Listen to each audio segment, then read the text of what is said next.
ನಾಯಕರು ಅವ್ರ ನಾಯಕರು ಕಾಂಗ್ರೆಸ್ ಪಕ್ಷದ ನಾಯಕರು ಅವ್ರ ಬಗ್ಗೆ ಮಾತನಾಡುವಂಥ ಮಾಹಿತಿನೂ ನಮಗೆ ಆಗಿಲ್ಲ. ಅಷ್ಟು ದೊಡ್ಡವರು ನಾವು ಅವ್ರದ್ದು ಏನೇನು ಆಯ್ತೋ ಗೊತ್ತಿಲ್ಲ ನಮಗೆ.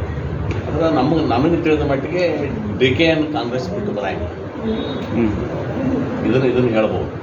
ಅವರು ತಮ್ಮ ಬ್ಯಾಳಿ ಬೇಯಿಸ್ಕೊಳಕ್ಕೆ ಈ ರೀತಿ ಡ್ರಾಮಾ ಮಾಡ್ತಿರ್ಬೇಕು ವಿನಃ ಅವ್ರಿಗೆ ಕಾಂಗ್ರೆಸ್ ಬಿಟ್ಟು BJP ಬರುವಂಥದ್ದು ಭಾಳ ದುರ್ಲಭ. ನನ್ನ ವೈಯಕ್ತಿಕ ನಿರ್ಣಯ. ಉದಾಹರಣೆ ಹೆಂಗಾರೆ ಆಗಲಿ ಅವರು ತಮ್ಮ ಹೈಕಮಾಂಡ್ನಾಗೆ ಬೆದರಿಕೆ ಹಾಕ್ಲಾಕ, ಮುಖ್ಯಮಂತ್ರಿ ಆಗ್ಲಾಕ ನಾಳೆ ಮಾತಿನ ಪ್ರಕಾರ ಇದಕ್ಕೇನೋ ಮತ್ತು ಅವ್ರ ವಿರುದ್ಧ ಮಾತಾಡತ್ತಾರಲ್ಲ ಈಗ ಕೆಲವೊಂದು ಮಂತ್ರಿಗಳು, ಅದಕ್ಕೆ ಅವ್ರನ್ನ ಬಾಯಿ ಮುಚ್ಚಲಾಕ DKC ಆಡೋ ನಾಟಕ ನನಗೆ ಕಾಣಿಸ್ತದೆ. ಅಂದರೆ ಒಂದು ರೀತಿ ಆಯಿತು. ಹಿಂದೂ ವೋಟ್ಗಳನ್ನು ಸೆಳೆಯುವಂಥ ತಂತ್ರನೂ ಇದ್ರಾಗಿರ್ಬೇಕು. ಎಲ್ಲ ಮಾಸಾಗಿ BJPಗೆ ಹೋಗಬಾರ್ದು, ನಾವು ಹಿಂದೂಗಳು ಅತಿವತ್ತು ಅಂತ ತೋರಿಸ್ಲಕ್ಕ ಆ ರೀತಿ ರಾಜಕೀಯ ತಂತ್ರ ಇರಬೇಕು.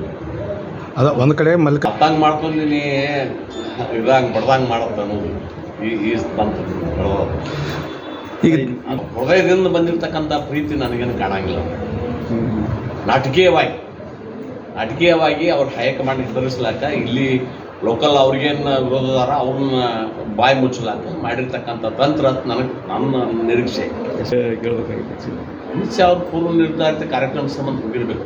ಅಲ್ಲಿ ಇವರಿಗೆ ನೇರ ಮಾತುಕತೆ ಆಗಿದ್ದೆ ಅಂತ ಹೇಳಿಲ್ಲಲ್ಲ.